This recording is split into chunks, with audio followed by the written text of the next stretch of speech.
나의 영혼이 잠잠히 하나님만 바라며 나의 구원이 그에게서 나오는도다.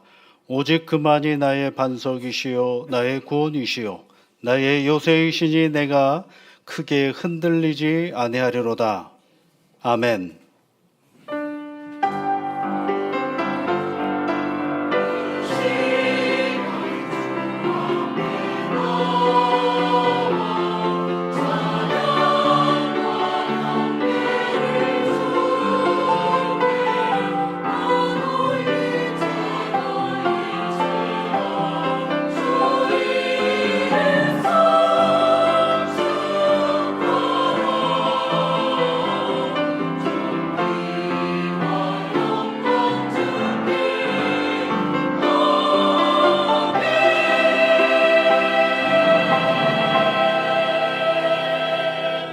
우리의 예배를 받으시는 하나님 아버지, 사랑하는 주의 자녀들을 이 자리로 불러 모아주시고 하나님께 예배하는 시간을 허락하여 주셔서 감사를 드립니다. 하나님께 온전한 마음으로 나아가는 주의 자녀들에게 일일이 우리 하나님께서 친히 임재하여 주시사 내가 너와 함께함이라 말씀하여 주옵시고, 이 시간 하나님께 예배드리는 중에 우리의 연약함이 강건함으로 우리의 부족함이 하나님께서 주시는 지혜의 채우심으로 하나님께 영광과 찬송과 존귀를 올려드리는 복된 예배되게 이끌어 주옵소서. 우리 구주 예수 그리스도의 이름으로 기원하옵나이다. 아멘.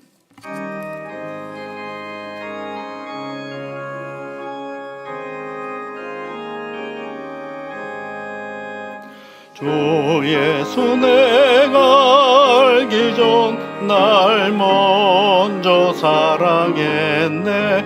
그 크신 사랑 나타나 내 영혼 거듭났네. 능유능해 늘 계시고 주의 안에 있어 저 포도 비유 같으니 참 좋은 나의 친구. 내 친구 대신 예수님 날 구원하시려고 그 귀한 몸을 버리사 내 죄를 대속했네. 나 주님을 늘 믿으며 그 손을 의지하고 내 몸과 마음을 바쳐서 끝까지 충성하리. 내 진실하신 친구여 그 눈에 내려주사 날 항상 보호하시고 내 방패 되옵소서. 그 풍성한 참 사랑을 능히 끊을 소냐. 날 구원하신 예수는 참 좋은 나의 친구. 교동문은 58번입니다. 보라 형제가 연합하여 동거함이 머리에 있는 보배로운 기름이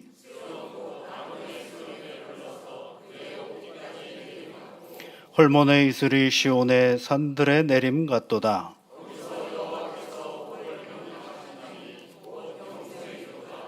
아멘. 사도신경으로 우리의 신앙을 함께 고백하겠습니다. 나는 전능하신 아버지 하나님 천지의 창조주를 믿습니다. 나는 그의 유일하신 아들 우리 주 예수 그리스도를 믿습니다. 그는 성령으로 잉태되어 동정녀 마리아에게서 나시고 본디오 빌라도에게 고난을 받아 십자가에 못 박혀 죽으시고 장사된 지 사흘 만에 죽은 자 가운데서 다시 살아나셨으며 하늘에 오르시어 전능하신 아버지 하나님 우편에 앉아 계시다가 거기로부터 살아있는 자와 죽은 자를 심판하러 오십니다. 나는 성령을 믿으며 거룩한 공교회와 성도의 교제와 죄를 용서받는 것과 몸의 부활과 영생을 믿습니다.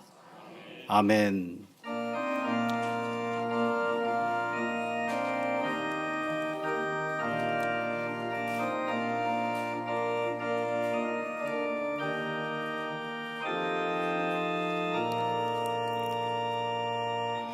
이 세상 풍파 심하고 또 환난 질고 많으나 나 편히 쉬게 될 곳은 주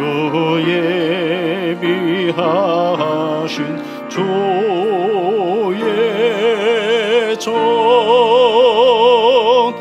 그 향기로운 기름을 주 내게 부어 주셔서 내 기쁨 더해 주는 것 주 피로 사신 주의 종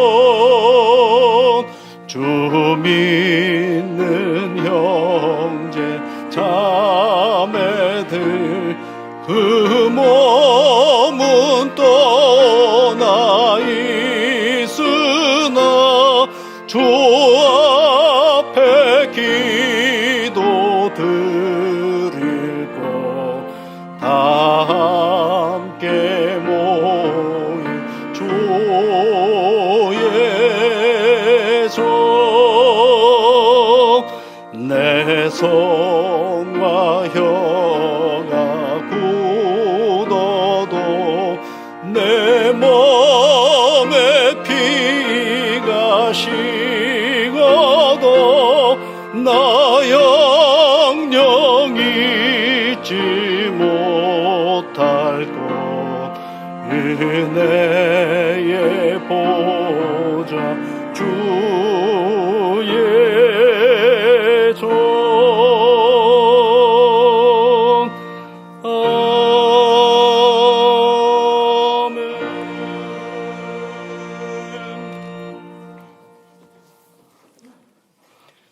천지 만물을 다스리며 섭리하시는 하나님 아버지, 주님의 선명에 따라 우두었던 여름이 어느덧 지나가고 시원한 바람과 높은 가을 하늘을 선물로 허락하여 주신 복되고 거룩한 주일을 맞아 주의 인자하심과 예배의 소중함을 알게 하시어 주님 전에 나와 예배 드릴 수 있도록 은혜를 베풀어 주시니 감사드립니다. 예배를 통하여 믿음의 눈을 뜨게 하셔서 저희들의 삶을 돌이켜 볼 수 있도록 하시고 헛되고 잘못된 것들을 진실된 마음으로 주님께 고백하며 회개하오니 주님의 은혜와 능력 속에서 언제나 성령 충만한 삶을 살게 인도하여 주시옵소서. 사랑이 많으시고 은혜가 풍성하신 하나님 아버지, 태능계에 속한 가정들이 고넬로의 가정처럼 경건하여 하나님을 경외하는 가정이 되게 하옵소서. 항상 기도함으로써 그 기도에 응답받는 기적을 꽃피우는 아름다운 가정이 되기를 간구하옵나이다. 또한 아버지, 저희 교회가 10월 20일은 한 영혼을 그리스도에게로 인도하는 전도 주일로 정하고 준비하며 기도하는 가운데 있습니다. 성령님의 인도하심과 역사심을 통하여 구원의 역사가 일어날 수 있도록 인도하여 주시기를 간구하옵나이다. 또한 3부 예배 후 저희들이 드린 장학 현금을 통하여 청소년부와 청년부 학생들에게 장학금을 지급할 수 있게 하시니 감사드립니다. 또 시간 트는계에 속한 수능 시험생을 위하여 기도드립니다. 지금까지 꾸준히 인내하며 학업에 전념하며 힘써온 수험 준비가 헛되지 않게 하시고 기쁨의 열매를 맺을 수 있도록 인도하여 주시옵소서. 또한 이 시간 육신이 연약하여 입원 중에 있거나 치료 중에 있는 성도와 하늘을 위하여 기도드립니다. 주님의 능하신 팔로 그들을 붙들어 주시고 일으켜 주셔서 하루속히 회복되고 맑고 건강한 날을 맞게 해 주시옵소서. 연로한 성도님들의 노년의 삶이 곤비치 않게 지켜주시고 주님의 은혜와 사랑으로 늘 평강으로 인도하여 주시기를 간구드립니다. 말씀으로 역사하시는 주님, 오늘 말씀을 선포하실 목사님을 위해 기도합니다. 목사님에게 영역을 다하여 주사 능력의 입술로 하나님의 말씀을 선포할 때에 치유의 역사, 회복의 역사, 회심의 역사가 일어나게 하시고 그 말씀으로 말미암아 많은 영혼들이 기뻐하며 주님께 나아갈 수 있도록 사용하여 주옵소서. 구원받는 영혼이 날로 늘어나게 하옵소서.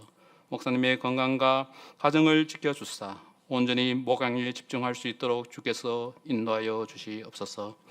예배를 위해 준비된 시온 찬양대의 찬양을 기뻐 받으시오며 행편에 따라 예배의 자리에 참석하지 못한 성도님들을 기억하시고 같은 은혜를 내려 주옵소서. 모든 순서마다 주님께는 큰 영광이 되며 저희들에게는 하나님 은혜의 시간이 되기를 간구하며 오늘도 살아계셔서 역사하시는 우리 주 예수 그리스도의 이름으로 기도드리옵나이다. 아멘.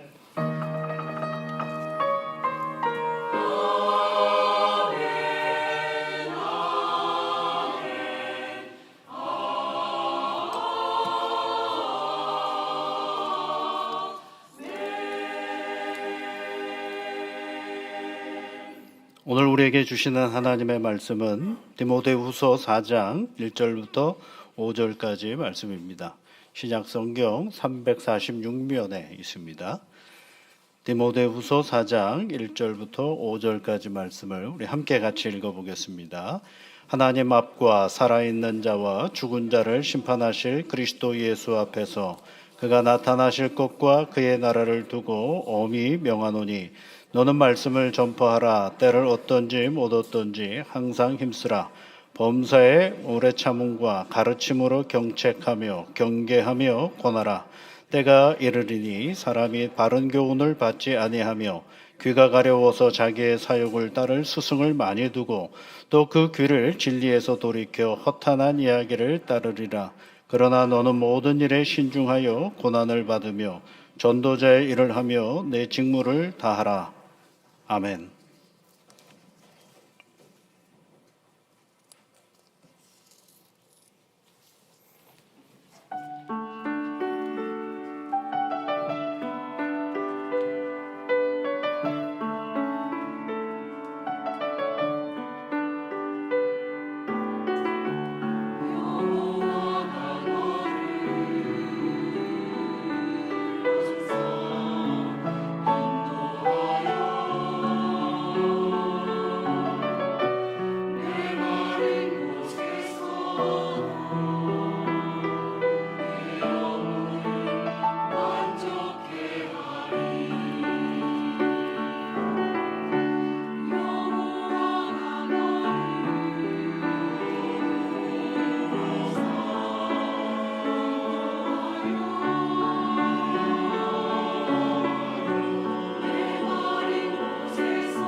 아멘. 사도 바울이요, 예수님을 믿고 나서 너무 좋았어요. 예수님을 믿고 나니까 너무 좋은 겁니다. 딴 세상에 사는 것 같았죠.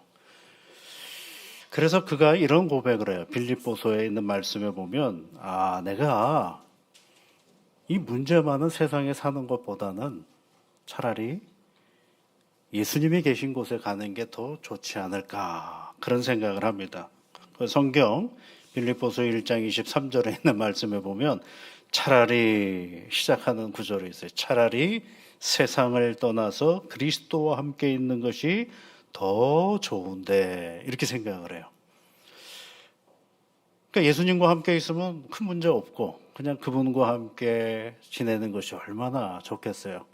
지질이 공상 이 세상에 이런 문제 저런 문제 해결해 가면서 아파하고 힘들어하는 것보다는 거기 가서 사는 게 더 좋겠다라는 생각을 하게 되죠.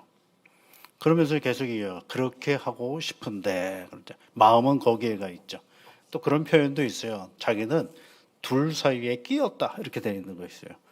둘 사이라는 얘기는 뭐냐면 하나님께로 가고 싶어하는 자기와 육신의 몸을 가지고 살아가 있는 자기, 요 사이에 자기는 이러지도 못하고 저러지도 못하고 끼어 있다, 이렇게 생각을 하는 거죠. 한참 있다가 고백을 또 합니다. 그런데 그렇게 하고 싶은데, 그렇다면 내가 오늘 이 육신을 가지고 살아가는 이유는 뭘까? 이 질문을 할 수밖에 없죠. 예수를 믿고 살면 예수님께 곁에 가는 게 그렇게 좋은데 나는 왜 거기를 가지 않고 이 육신의 삶을 가지고 여기에 있는 것인가? 그 고민을 할 수밖에 없죠. 아프고 괴로운데 뭐 여기 오래 살려고 그러십니까? 주님 곁으로 가면 더 좋지 않겠어요? 우리 막 그렇게 얘기하는 분들 많잖아요. 그러면서도 그럼 얼른 가세요. 그러면 또 뭐라고 또 막 뭐라 그러죠 또. 예? 왜 그럴까요? 그거는 사도 바울이 거기 빌립보서에서 그런 얘기를 해요.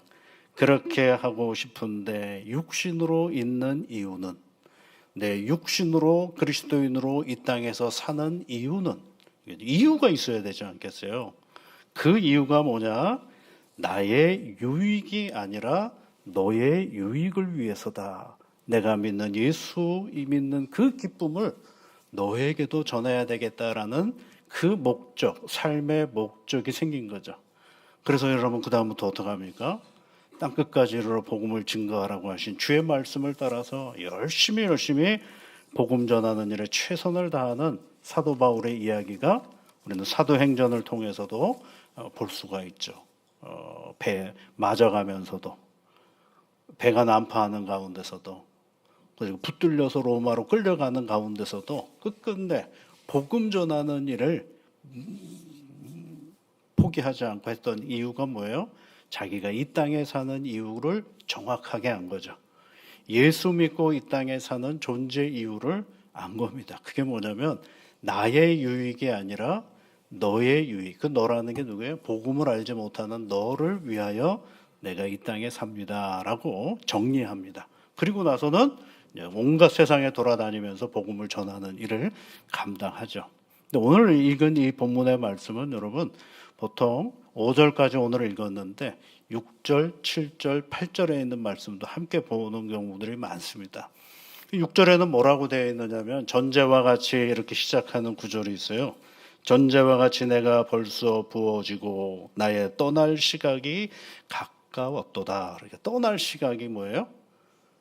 그분에게 가고 싶어하는 그 시간이 가까이 왔다. 죽음의 시간이 가까이 왔다라는 것입니다. 그러니까 이제 어느 순간 이 노년의 때에 이 생각, 자기 스스로도 이제 내가 하나님께 갈 때가 됐구나라는 생각을 하는 어느 시점이 돼버리고 만 것이죠. 여기에 전제라는 말이 있지 않습니까? 전제라는 말은 레위기, 민수기에 등장하는 단어인데 하나님께 제사를 드리는 방법 중에 하나인데, 이 전제는 뭐냐면 제물이 있어요. 하나님께 드리는 제물, 그 제물에다가 포도주를 붓거나 또는 감람유를 부어서 그 제물이 태울 때 아주 고운 아름다운 냄새가 나도록 만드는 그런 하나의 제사 방법이거든요.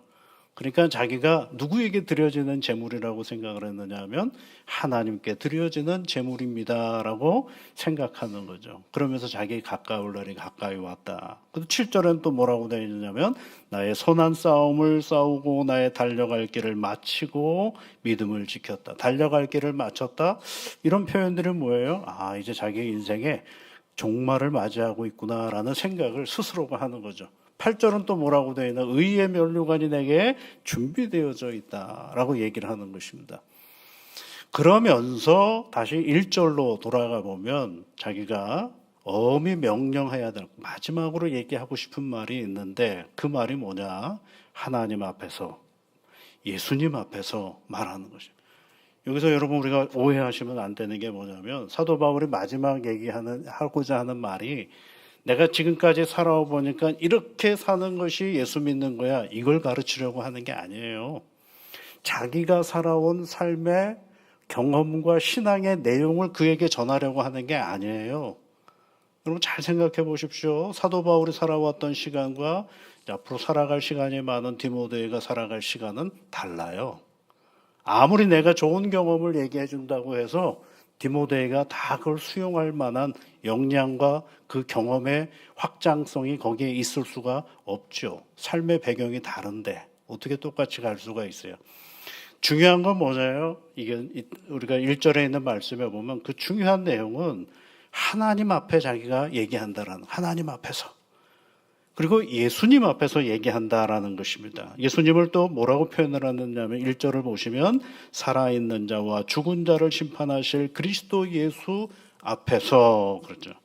그리고 그가 다시 오실 것들을 기대하며 그의 나라가 이 땅에 이루어진다라는 사실을 확신하며 디모데 너에게 내가 말을 하겠다라고 얘기를 하는 것입니다. 거의 유언과도 같은 내용인데 그 유언이 내가 이렇게 살아왔으니까 너희도 이렇게 하라가 아니라 내가 하나님 앞에 서 있었던 것처럼 너도 하나님 앞에, 예수님 앞에 서서 이 믿음의 길을 걸어갔으면 좋겠다라는 것을 말해주고 있는 것입니다.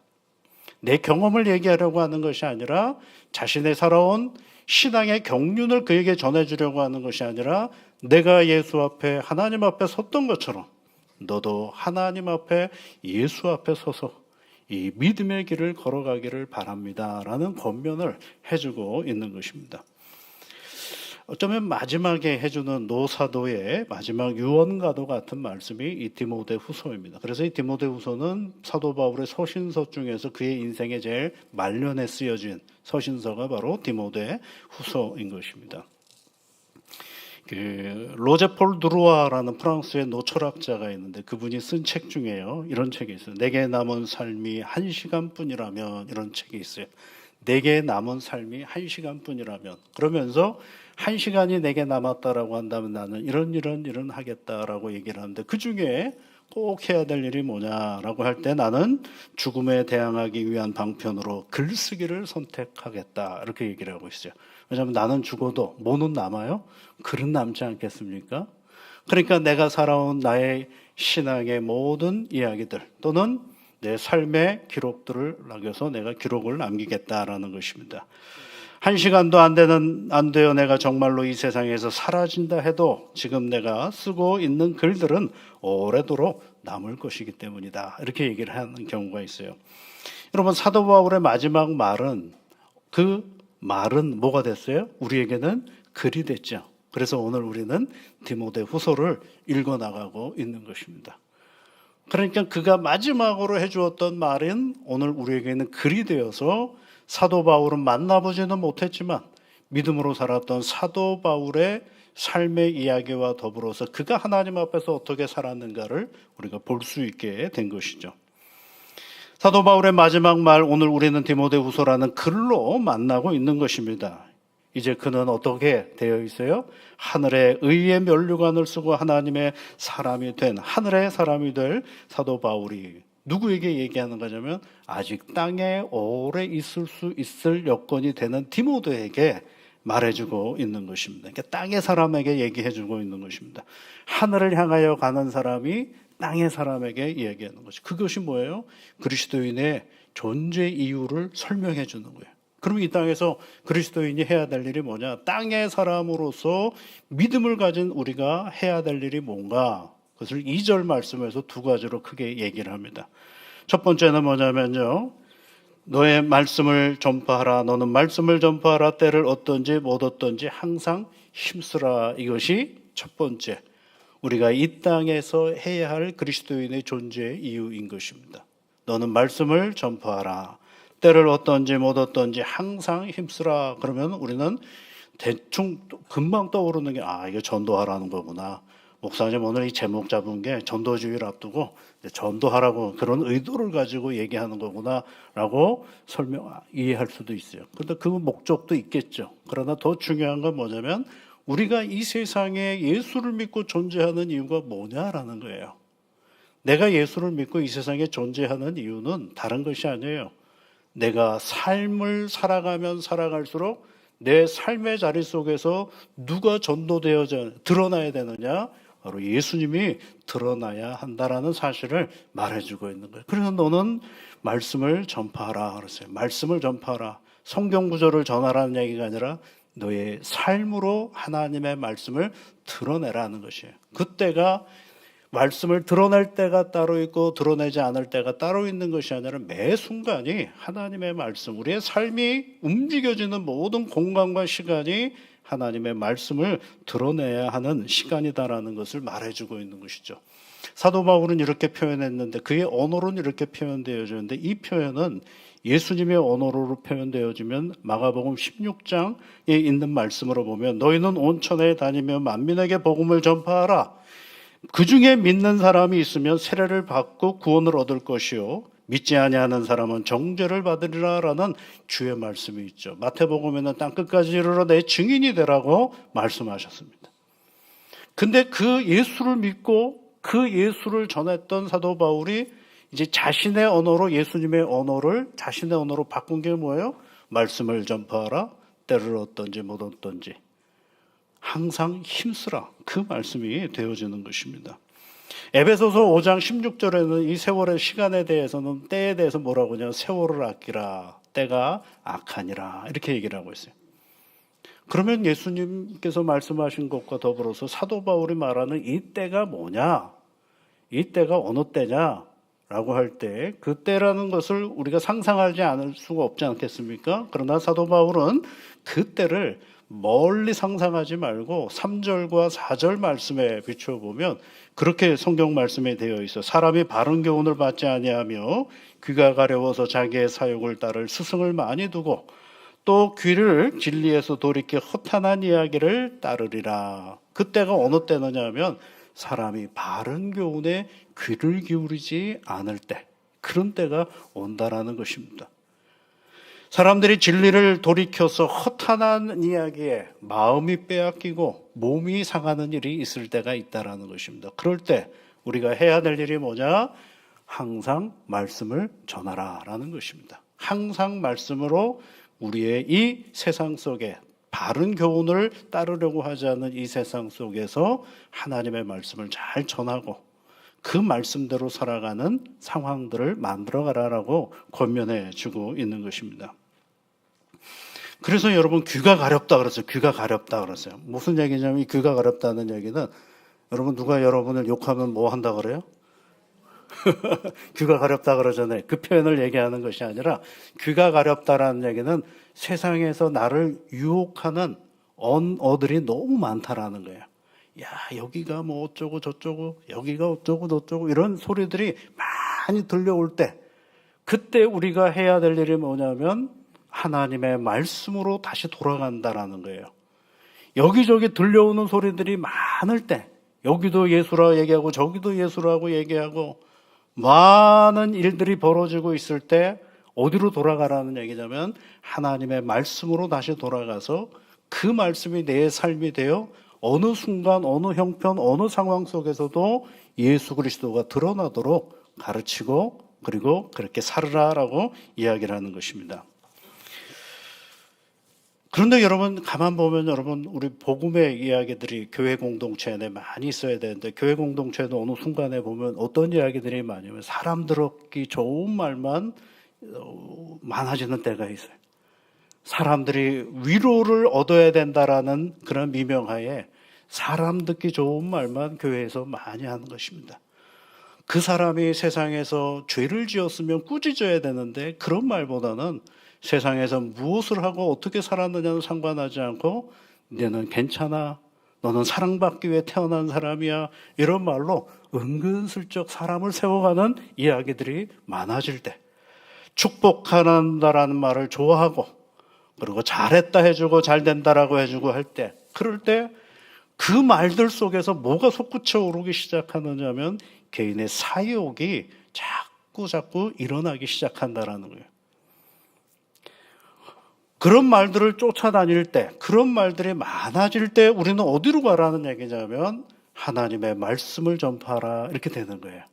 그래서 다시 복음 앞에 서서 그 복음이 내 삶의 자리가 되도록 애쓰고 노력하라는 것이 사도 바울이 우리에게 오늘 가르쳐주고자 하는 내용이십니다. 하나님의 말씀을 전파하는 그 사람이 그리스도의 사람들인 것이죠. 여러분, 우리나라의 개신교 초기 역사를 보면 재미있는 일들이 참 많습니다. 야, 세상에 이런 일들이 다 있네. 근데 그걸 어떻게 알 수 있느냐면 선교사님들이 우리나라에 오셔가지고 다 기록을 해요. 있었던 일들을. 그래가지고 자기 선교지에다가 보고를 하거든요. 그런 것들이 이제 하나씩 오픈이 되어서 우리가 이제 오늘날의 한국 기독교의 역사에 이런저런 이야기거리들이 참 많아집니다. 개신교 초기 역사의 평양에 큰 부흥의 역사가 일어날 때 마페 선교사님이라는 마포삼열이라고 되어 있거든요. 우리나라 표현으로 마포삼열. 마페 선교사님이 평양에서 복음을 전하기 다니기 시작을 하셨어요. 이제 한국에 오셔가지고 1890년대 후반에 오셔가지고, 그런데 한번 생각해 보세요. 1890년대 후반이면 대한민국이라는 나라가 얼마나 어지럽고 혼란한 그런 때였습니까?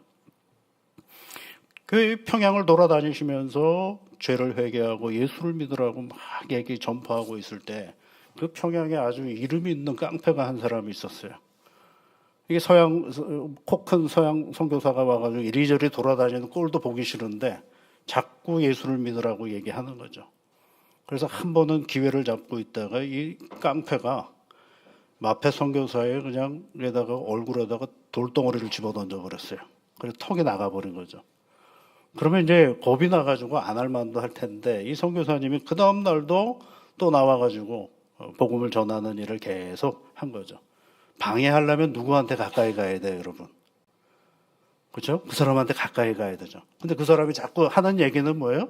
죄를 회개하고 예수 믿으라는 말을 듣는 거죠. 방해하려고 갔는데 듣는 얘기는 뭐예요? 죄를 회개하고 예수를 믿으라. 이 얘기를 반복해서 듣는 거죠. 근데 이 마페 선교사와 예수 믿는 사람들이 평양의 장대현 교회라는 교회를 계속 지어가고 건축하고 있을 때였습니다.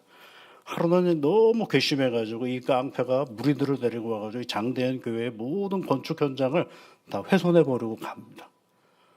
그런데 그래도 포기를 안 하고 이 마페 선교사가 계속 평양 시내를 돌아다니면서 복음을 전하는 겁니다. 회개해라, 예수를 믿어라 라고 얘기를 하는 거죠.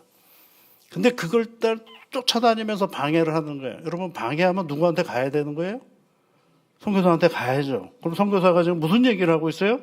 죄를 회개하고 예수를 믿으라는 얘기를 해서 방해를 하려면 자꾸 그 얘기를 들어야 되거든요. 그런데 그런 일들을 한번 경험하고 집에 가면 이 양반이 잠을 못 자는 거예요. 마음이 너무 불편한 거예요. 또 우리나라 사람은 그런 거 있잖아요. 누구를 해코지를 하면 괜히 그냥 마음이 불편해서 혹시 또 이게 나한테 해코지라는 게 아닌가 그런 생각이 들어가지고 이 사람이 원산으로 이사를 가버려요. 이 청년이. 그래서 다시 또 거기서 세력을 확장하려고, 깡패 짓을 하려면 또 세력을 확장하려고 왔다 갔다 하고 있는데 여기서 또 이제 돌아다니도 들리는 소리가 죄를 회개하고 예수를 믿으라는, 거기 또 선교사가 있어, 스왈렌 선교사가 또 거기 있어가지고 그 이야기를 듣고 들어서 이 사람이 그냥 꼬꾸라져 버리고 말아요. 그래서 스왈렌 선교사한테 세례를 받죠. 이분이 누구냐면 우리나라의 초대 목사, 평양신학교를 졸업한 초대 목사 이기풍 선교사님이 돼요. 이기풍 목사님이요. 이기풍 목사님이 평양에 아주 유명한 깡패였대요. 근데 그 깡패가 예수를 전하는 사람을 방해하려고 누구에게 가까이 가는 거예요? 선교사에게 가까이 가는 거죠. 그러다가 듣는 게 뭐예요? 회개하고 예수를 믿으라라고 들었어요. 그래서 예수를 믿게 되었어요. 이렇게 저렇게 방해하는 게 많다고, 이 상황은 복음 전하는 상황이 아니고 이 상황은 아니야, 아직은 아니야라고 할 수 있는 상황은 우리에게는 없어요. 그냥 사는 자리가 복음을 전하는 자리요, 사는 자리가 예수를 전하는 자리가 되는 것입니다. 그 비슷한 얘기가 또 한국 사람이 있어요. 1990년대에 한성 감옥에 갇힌 한 청년이 있었습니다. 그런데 지금은 이렇게 뭐 몇 명씩 들어가지만 아마 그 당시에는 한 방에 엄청난 많은 사람이 들어갔나 봐요. 근데 이 선교사님들이 거기에도 복음을 전하기 시작을 했어요. 아펜젤러, 언더우드, 방커라는 이 선교사가 계속 이 한성 감옥을 왔다 갔다 하면서 복음을 전하는데, 그 중에 양녕대군 16대 손 이 청년이 예수를 믿게 되었어요. 원래 이 사람은 배제학당을 다녔는데요. 그때 배제학당을 열심히 공부하고 서양 학문을 배워야 되겠다라고 했는데, 어머니가 그런 얘기를 하셨어요. 네가 서양 학문을 배우는 건 좋은데 야소교는 안 된다, 이렇게 얘기하죠. 야소교가 예수교거든요. 왜냐하면 서양 학문, 기독교 학교가 배제학당이니까요. 근데 학교 다닐 때는 예수를 안 믿었어요. 감옥에 들어와가지고 있는데 선교사들이 계속 성경을 가르쳐주고 회개하게 하고, 그래서 이 사람이 예수를 영접해요. 그리고 나서 이 예수를 영접한 이 청년이 자기가 믿는 그 예수를 전도하기 시작해요. 그 감옥에서 40명 정도를 전도를 했다 그래요. 그래서 전도왕이 된 거죠, 감옥에서. 그 중에 많은 분들이 개화파 사람들이다 보니까 대부분이 나중에 이 사람들이 그 한성 감옥에서 나와가지고 뭘 하느냐면 우리나라의 초창기에 독립운동하는 사람들이 되어버리고 맙니다. 그 중에 대표적인 사람이 이상재 선생님이라는 분이 되죠. 그러다가 이제 1902년 12월 28일 날 그가 이제 예수 믿는 사람들과 그리고 함께 예배를 드렸는데, 그때 놀랍게도 간수들도 함께 예배를 드렸다라는 것입니다. 왕족이다 보니까 함부로 할 수는 없지 않습니까? 아무리 감옥에 있다 하더라도. 그런 다음에 거기서 함께 예배 드렸던 많은 사람들이 그 다음에 이제 모임이 이름이 됐는데, 이게 뭐예요? 복당이라는 이름입니다. 복당. 감옥 안에가 뭐예요? 복을 주시는 하나님의 자리다. 그래가지고 복당이라고 불렀어요. 그리고 한 6년 있다가 이제 이분이 나오게 되는데, 이분이 누구냐면 우리가 잘 아는 것처럼 이 나라의 초대 대통령이셨던 이승만 박사, 이승만 대통령이 바로 이분입니다. 우리는 오늘날도 보면 이승만 박사, 이승만 대통령을 이런저런 정치적인 평가들을 많이 하는데, 신앙인으로 보면 500년 유교 국가가 조선의 예수를 믿어야 진정한 이 나라가 잘 될 것이다라고 그는 예수 믿고 나서 그런 얘기를 해요. 우리는 자꾸 이승만 대통령을 정치인 정도로만 생각하고 독립운동했던 분으로 정도만 생각하는데, 사실은 그가 예수를 믿고 나서 그 감옥 안에서 엄청난 글을 써요. 그거는 굉장히 신학적으로 연구의 대상이 많은 내용들이거든요. 근데 그 부분은 연구들을 많이 안 하시더라고요. 근데 굉장히 기독교 사상가로서도 한몫을 해요. 원체 문장가시거든요. 그래서 독립신문도 만드시고 그게 참여도 하시고 만민공동회 이런 데도 참여를 하시는 분이거든요. 그게 이런 얘기를 합니다. 그 글 속에는 이런 것들이 있어요. 대한 사람의 새 물줄기는 예수교회라, 이렇게 되어 있어요. 대한 사람의 새 물줄기는 예수교회라. 그 얘기는 뭐예요? 대한 사람이 옛것을 버리고 새로운 생명의 역사를 이루어가려면 예수밖에 없다, 그 얘기입니다. 이 교회가 날로 흥왕하면 더 말할 것도 없으려니와 아직까지도 저 불쌍한 사람들을 다 기회를 주어 우리와 같이 생활의 샘으로 나오지 못하게 하는 것은 실로 다 우리가 부족함이요, 사람의 부족함이라, 사랑이 부족함이다, 이렇게 얘기를 해요.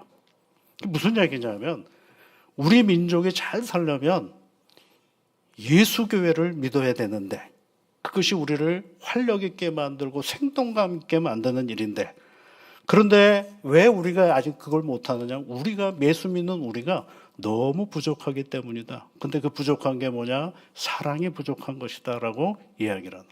이것 말고도요, 그 글들을 보면 국가를 나라를 생각하는 모습을 보면 엄청납니다. 아주 대단한 그런 사상가가 아닐 수가 없어요. 그것도 한번 연구해 볼 필요가 있는 거죠.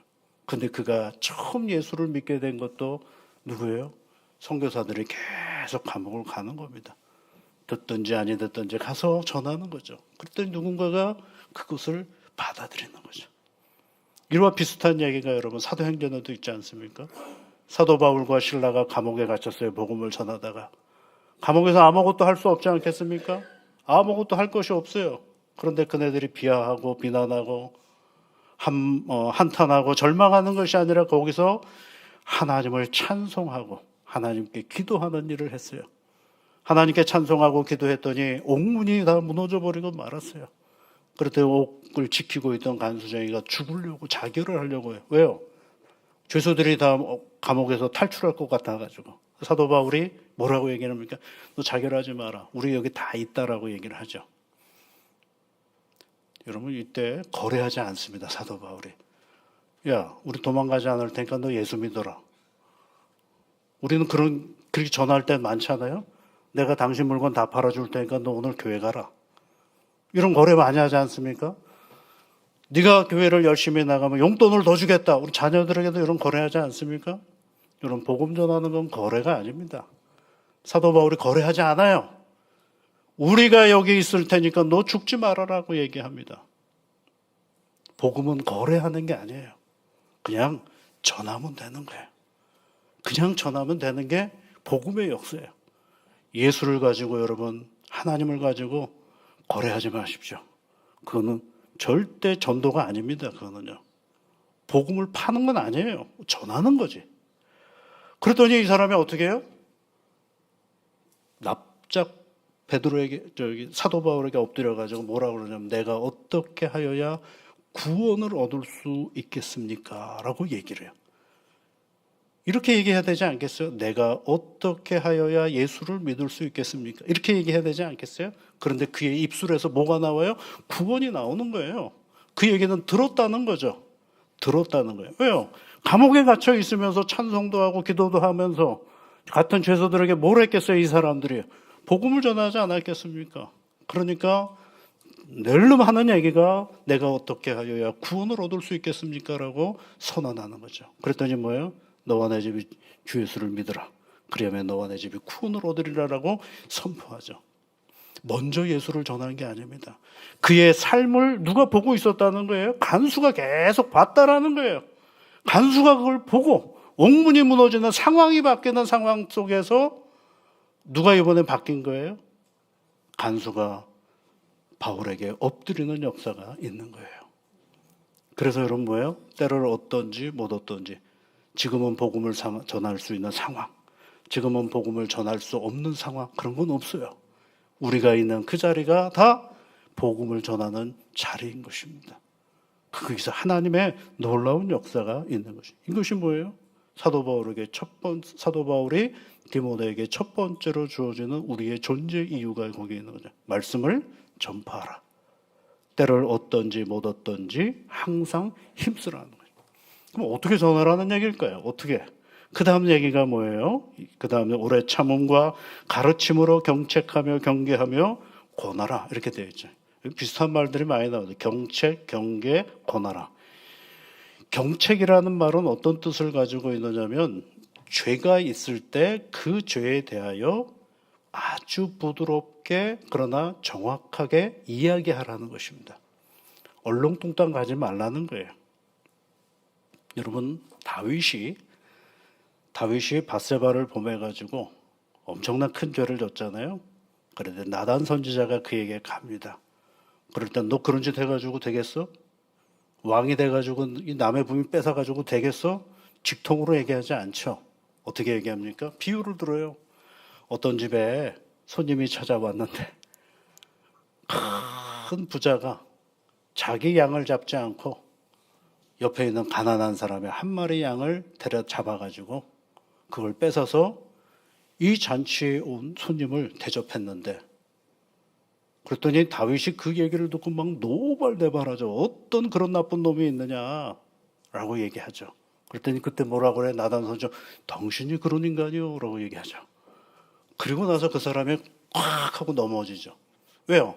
자기가 한 얘기가 이거는 그렇구나. 이건 분명히 잘못된 거구나라고 할 때 그때 여러분 나단이 그 꾸짖으람을 통하여서 이 다윗이 회개의 사람으로 바뀌어가는 거죠. 그것이 뭐예요? 경책이에요. 누군가가 우리 안에 죄성이 있을 때, 죄의 흔적이 있을 때 그것을 대충 무마해서 없애버리는 것이 아니라 그것에 대하여 분명하게 지적하는 일. 그러나 그 지적이 누구를 배제시키고 없애버리는 것이 아니라 그로 하여금 깨닫게 하도록 만드는 것이 바로 경책이라는 말이에요. 그 다음에 경계라는 말은 그런 죄를 아직 안 지었을 때, 혹 가능성이 있을 때 미리 경고하는 말이 경계라는 말이에요. 경책과 경계가 계속 반복되어지는 것이 권하다라는 말입니다. 그런데 여러분, 권한다고 금방 다 듣나요, 사람들이? 잘 안 듣잖아요. 금방 깨닫거나 그렇지 않잖아요. 그래서 어떻게 하라는 게 오래 참음으로 가르쳐라, 이렇게 얘기하는 거죠. 오래 참음은 우리의 성품이 아닙니다, 여러분. 우리는 그만큼 오래 참을 수 있는 능력을 가지고 있는 존재가 아니거든. 그래서 성령의 9가지 열매, 성령의 은혜를 받아야만이 오래 참을 수가 있는 거예요. 그러면 왜 오래 참아야 되느냐? 그걸 알아야 되죠. 왜 우리가 오래 참아야 되느냐? 왜 오래 참고 그것을 끊임없이 복음의 사람들에게 복음을 전해야 되는가라고 할 때에 베드로후서 3장 9절에 있는 말씀에 보면 어떤 사람들이 예수님이 왜 안 오냐고 난리를 칩니다. 왜 안 옵니까? 재림하는 예수님이 오신다면서요. 왜 안 옵니까? 라고 할 때 베드로가 하는 얘기가 있어요. 하나님에게는 하루가 1000년 같고 1000년이 하루 같은데 하면서 이어가는 말이 주의 약속은 어떤 이들이 더디다고 생각하는 것 같이 더딘 것이 아니라 오직 주께서는 너희를 대하여 오래 참으사 하나님은 오래 참는다라고 되어 있어요. 왜 참느냐? 그 다음이 중요합니다. 아무도 멸망하지 아니하고 다 회개하기에 이르기를 원하시느니라 그러죠. 아무도 멸망하지 않는 거예요. 누가? 하나님이 원하시는 건 이 세상에 누구도 멸망하지 않고 다 회개하겨 하나님께로 나오기를 하나님이 바라신다는 거예요. 그래서 뭐 하라는 거예요? 오래 참으라는 거예요. 오래 참으라는 거예요. 언제까지 참으라고요? 그런 거 없어요. 그냥 오래 참는 겁니다. 왜 참아야 된다고요? 그 사람이 돌아온다. 그 사람이 회개한다. 그걸 생각하면서 오래 참는 거예요. 그 사람의 가능성이 있느냐고요? 그건 물어보지 마세요. 그냥 오래 참는 겁니다. 그리고 끊임없이 때를 얻던 못 얻던 말씀을 전하는 것이 우리가 해야 할 일인 것입니다. 그것이 뭐예요? 오늘 5절의 말씀에 전도자로서 우리가 전도자의 일을 하라라고 얘기를 하고 있습니다. 근데 거기에 어떤 단어가 있느냐면 신중하다라는 말이 있죠. 5절 말씀에 보면 신중하여 그런 표현이 있죠. 이 모든 일에 신중하라는 말은 뭐예요? 모든 상황, 모든 형편, 모든 때를 신중하여 그런 뜻이죠. 생각하여 깊이 생각하라는 거예요. 경고망동하지 않고 함부로 말하고 함부로 태도하고 함부로 가볍게 하는 것이 아니라 신중하게 생각하여 그것이 뭐가 되는 거예요, 여러분? 전도자의 일을 하라는 거예요. 우리가 해야 될 일이 뭐래요? 전도하는 거예요. 전도. 여러분 이 땅에 우리가 살아가는 존재의 이유는 뭐예요? 전도하는 거예요. 전도. 그런데 그 전도는 단순히 한 사람을 이곳에 데려오는 게 전도가 아닙니다. 여러분이 있는 자리에서 여러분이 만나는 그 사람에게 예수를 드러내는 거예요. 그 사람이 교회로 올 수도 있고 못 올 수도 있는 형편이지 않겠습니까? 그러나 내가 있는 자리에서 내가 만나는 그 사람, 아직 예수를 모르는 그 사람이라면 그 사람에게 예수를 전하는 것입니다. 그것이 정말 훌륭하고 귀한 일입니다. 제가 예전에 한동에 도남동에서 살아봤던 적이 있어요. 도남동 산꼭대기에는요, 지금은 많이 개발이 됐지만 그전만 해도 이런저런 골목에 아주 정말 그 비좁은 골목들이 있어요. 거기에 이제 한 분이 교회를 그 전에 이제 일찌감치 교회를 다니시기 시작을 했어요. 그래서 어떻게 교회로 오셨습니까? 그랬더니 재미있는 얘기를 해주시더라고요. 오늘 목사님이 지금은 이제 그런 집들이 별로 없지만 예전에는 한 집안에 새 사는 사람이 2가정, 3가정을 주인 살고 새 사는 사람이 한 2-3가정이 있는 집이죠. 가운데 이제 수도가가 있고 거기서 빨래도 하고 뭐 이러는 거죠. 근데 이분은 이제 방문 화장품 장사를 하셔가지고 동네를 이렇게 돌아다니시고 그러시는데 어느 날 하루 일과를 마치고 왔더니만 주인집 아주머니가 방문에 있는 옛날에는 그 창호문을 다 이렇게 바르지 않았습니까? 멀쩡했던 창호문을 다 뜯어내는 겁니다. 그래서 왜 그러세요? 그랬더니 우리 내일 목사님이 오셔요. 좀 다음 며칠 있다가 목사님이 신방으로 오신다는 겁니다. 이 사람은 이상하죠. 목사님이 오는데 왜 문을 다 뜯고 새로 하나 멀쩡한 문을. 그러니까 목사님을 아주 귀하게 모시려고 이제 그 일을 하는 거죠. 그래서 신방으로 왔어요.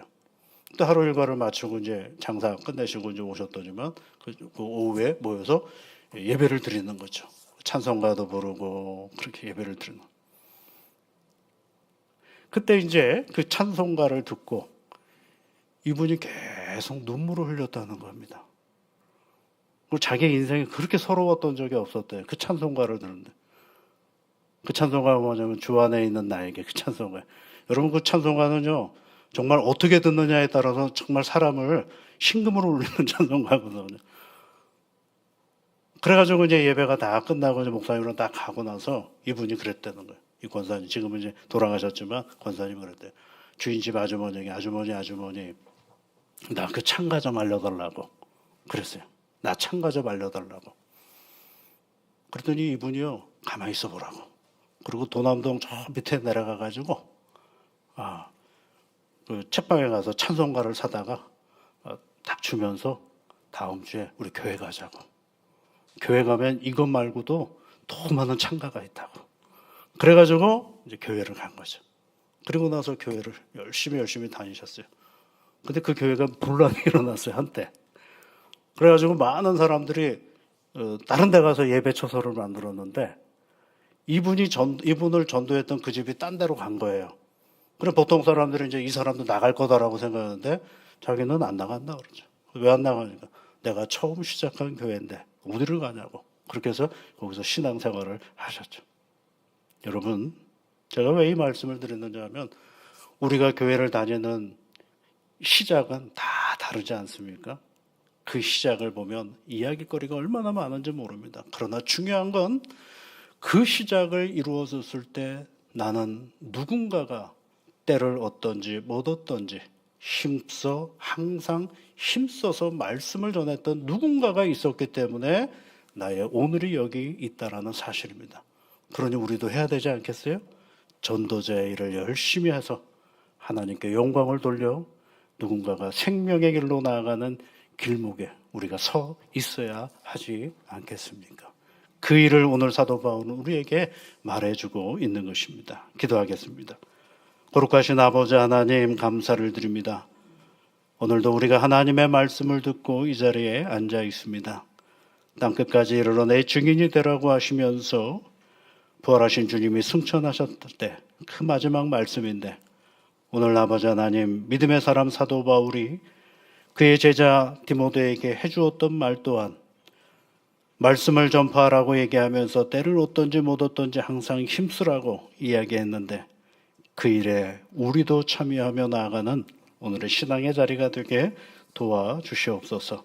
그리하여 아버지 하나님이 우리의 신앙의 자리 속에 여전히 구원하시고 생명의 역사를 이어가시는 하나님의 열심을 볼 수 있는 믿음의 사람들이 되게 이끌어 주옵소서. 예수님 이름으로 기도하옵나이다. 아멘.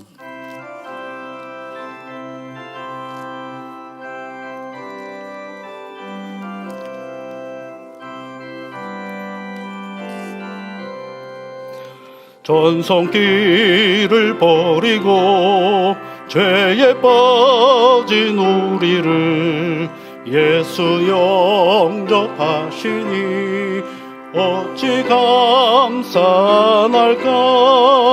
항상 말씀 전하라.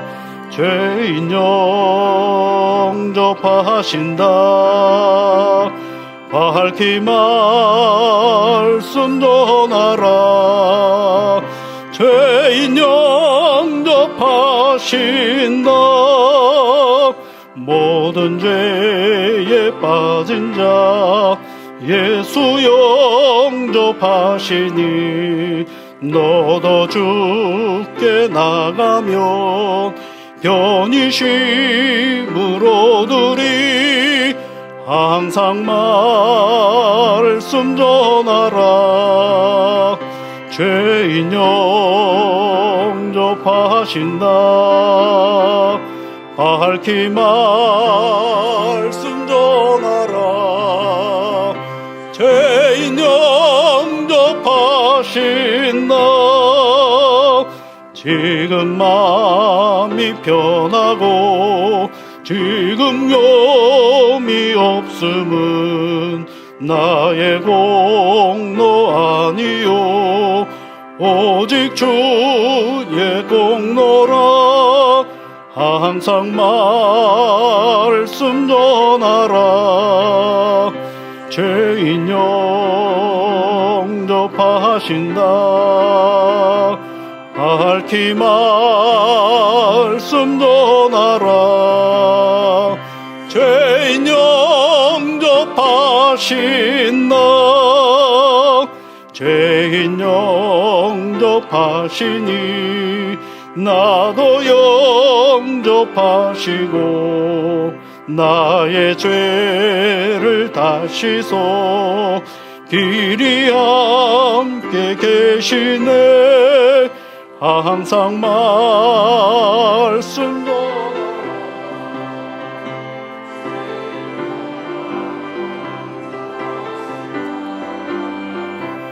항상 말씀 전하라. 죄인 영접하신다. 거룩하신 아버지 하나님 감사합니다. 우리의 생활을 지켜주시고 복을 내려주셔서 여기까지 살게 하여 주시니 감사 또 감사를 드립니다. 믿음의 사람들이 하나님께 귀한 예물을 드립니다. 이것이 쓰일 때마다 주의 영광이 온전히 드러나게 하옵시고 교회의 덕이 세워지는 귀한 예물이 되게 이끌어 주시옵소서. 예물과 함께 우리의 인생도 하나님께 봉헌하는 믿음의 사람들이 되어서 우리를 늘 돌보시고 이끄시는 하나님의 뜻에 나를 맞추어 갈 수 있는 용기 있는 우리 생활이 되게 이끌어 주옵소서. 10월이 우리 앞에 다가옵니다. 성령 하나님, 믿음의 사람들이 계획하고 준비하는 모든 일들마다 하나님께서 함께 하시고 이끌어 주심으로 말미암아 살아가면 살아갈수록 하나님으로 인하여 웃음 많은 복된 생활이 되게 인도하여 주옵소서. 몸이 연약한 이들이 있습니다. 성령님 함께하여 주셔서 온전히 회복시켜 주시고 일상의 삶을 살아가게 부족함이 없도록 지혜와 명철함으로 함께하여 주옵소서. 자녀의 결혼을 앞두고 있는 가정이 있으니 주의 성령께서 복의 복으로 이끌어 주시고 하늘의 은혜로 채워 주셔서 저들을 위하여 애쓰고 노력했던 그 모든 수고의 결실들 속에 하나님의 참된 기쁨을 누리는 새 가정이 되어줄 수 있도록 주 성령께서 함께하여 주옵소서. 두렵고 염려스러운 일들은 제하여 주시사 하나님 안에서 늘 웃음과 기쁨이 넘치는 귀한 가정이 되어줄 수 있도록 주 성령께서 붙잡아 주시옵소서. 감사를 드리며 예수님 이름으로 기도하옵나이다. 아멘.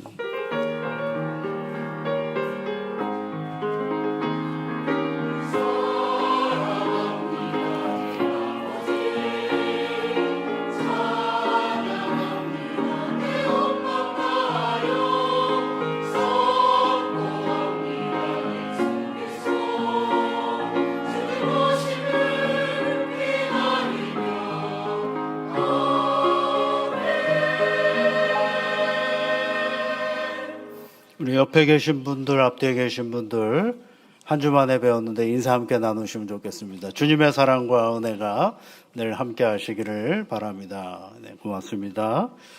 모임 광고 몇 가지 말씀을 드리면은요, 다음 주에는 10월 정기 재직회가 있겠고요. 오늘은 3부 예배 후에 당회가 있겠습니다. 또 기타 광고란에 보시면 우리 이제 태능교회 하반기 장학금 수요 있습니다. 3부 예배 후에 친교실에서 진행하겠습니다. 우리 청소년부에는 김효진 양과 배승기 군이, 대학부에는 이수와 배하경 양이 장학금을 받게 됩니다. 여러분들이 매 주마다 해주시는 장학 특별 헌금 통하여 이렇게 우리 나눌 수 있게 되는데 너무 감사하고 고맙습니다. 그 다음에 이제 뭐 교리 성경 공부반도 원래 10월 1일부터 하려고 했더니만 이제 참여하고 싶은 중에 한 분이 10월 1일은 공휴일이다 이렇게 얘기를 하셔서 그래서 알겠다고 그럼 10월 8일부터 하는 걸로 하고 한 주간 더 있어서 하도록 그렇게 하겠습니다. 교회를 믿사오며라는 교회론입니다. 여러분 우리가 교회를 잘 알아야 됩니다. 그냥 예배드리고 가고 오고 하는 이런 공간이 교회이기도 하지만 또 신학적인 의미도 있고 말씀 속에 교회를 우리가 배워가는 그런 시간이 되셨으면 좋겠습니다. 이번 주간에 남선교회 연합 강북협의회 체육대회가 있습니다. 우리 남선교회분들이 많이 참여해 주시면 고맙겠습니다. 강당 꽃꽂이를 해주신 이정자 권사님 생일 감사해서 해주셨는데 감사를 드리고요. 10월 예배위원들 보시고 잘 참여해 주시면 좋겠습니다. 결혼 소식이 있습니다. 김한태 집사님, 정선옥 권사님 가정에 김동희 양이 이번에 결혼을 하게 되었습니다. 그래서 여러분 10월 5일 토요일인데요. 오전 11시 30분에 오륜교회 그레이스홀에서 진행을 합니다. 지하철을 타고 가실 수도 있고요. 좀 몸이 불편하시거나 그러시면 교회 오셔서 함께 차로 같이 가셔도 좋을 것 같습니다. 함께 참여하셔서 축하해 주시면 고맙겠습니다. 우리 다 같이 자리에서 일어나셔서 428장 찬송 같이 하시겠습니다.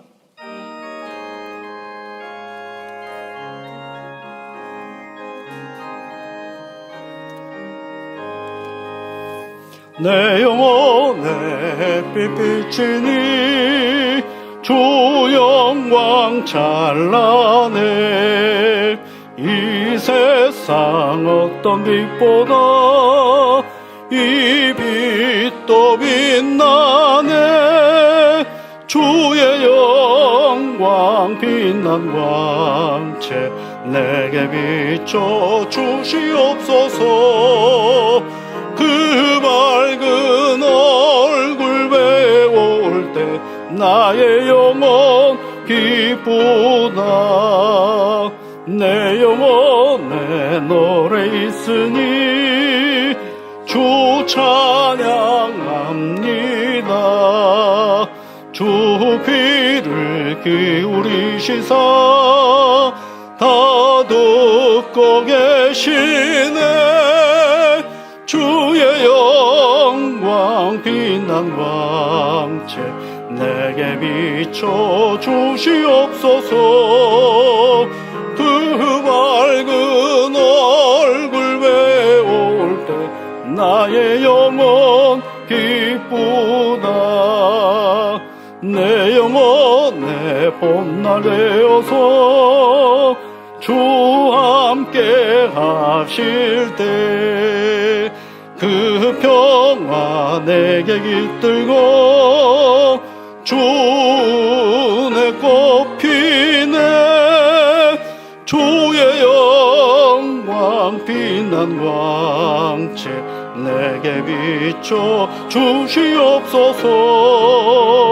그 밝은 얼굴 배울 때 나의 영혼 기쁘다 내 영혼에 희락이고 큰 소망 넘치네 주 예수 복을 주시고 또 내려주시네 주의 영광 빛난 광채 내게 비춰 주시옵소서 그 밝은 얼굴 배울 때 나의 영혼 기쁘다 우리 구주 예수 그리스도의 크신 은혜와 하나님의 사랑하심과 성령의 위로와 복주심이 머리 숙여 하나님께 예배를 드리고 세상을 향하여 나아가는 사랑하는 모든 주의 자녀들 위해 지금부터 영원토록 함께 하옵시기를 축원하옵나이다. 아멘.